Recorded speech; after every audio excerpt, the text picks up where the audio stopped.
Keluaran pasal 15.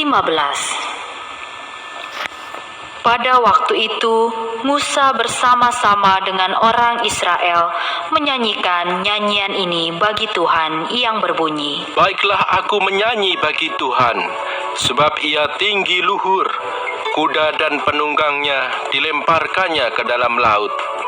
Tuhan itu kekuatanku dan mazmurku, ia telah menjadi keselamatanku. Ia Allahku, ku puji dia. Ia Allah Bapakku, kuluhurkan dia. Tuhan itu pahlawan perang, Tuhan itulah namanya. Kereta Fir'aun dan pasukannya dibuangnya ke dalam laut. Para perwiranya yang pilihan dibenamkan ke dalam laut teberau. Samudera raya menutupi mereka, ke air yang dalam mereka tenggelam seperti batu. Tangan kananmu Tuhan mulia karena kekuasaanmu. Tangan kananmu Tuhan menghancurkan musuh. Dengan keluhuranmu yang besar engkau meruntuhkan siapa yang bangkit menentang engkau. Engkau melepaskan api murkamu yang memakan mereka sebagai tunggul gandum.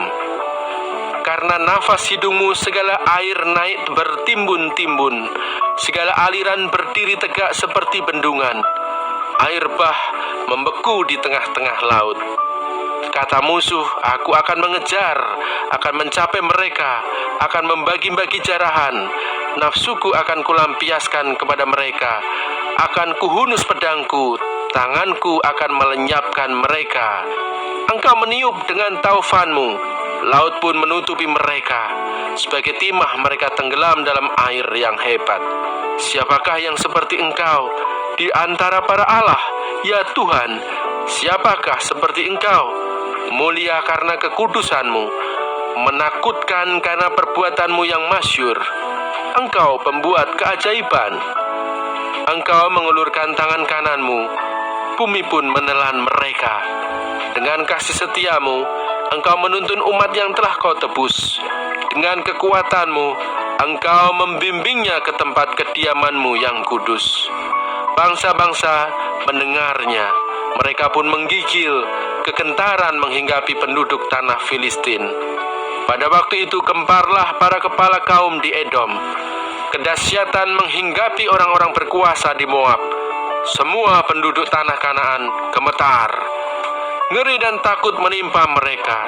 Karena kebesaran tanganmu, mereka kaku seperti batu.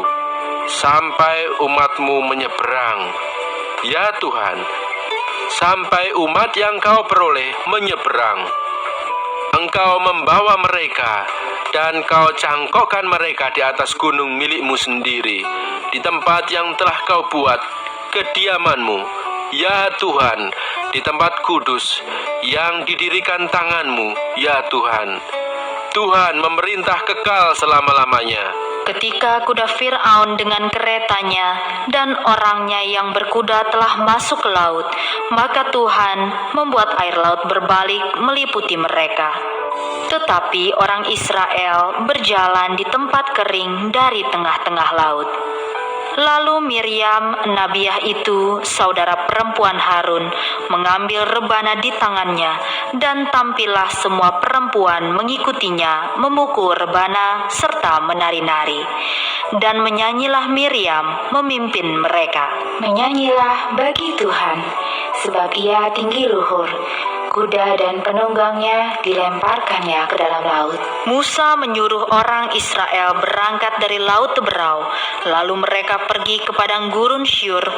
3 hari lamanya mereka berjalan di padang gurun itu dengan tidak mendapat air. Sampailah mereka ke Mara, tetapi mereka tidak dapat meminum air yang di Mara itu karena pahit rasanya. Itulah sebabnya dinamai orang tempat itu Mara. Lalu bersungut-sungutlah bangsa itu kepada Musa. Kata mereka, Apakah yang akan kami minum? Musa berseru-seru kepada Tuhan, dan Tuhan menunjukkan kepadanya sepotong kayu.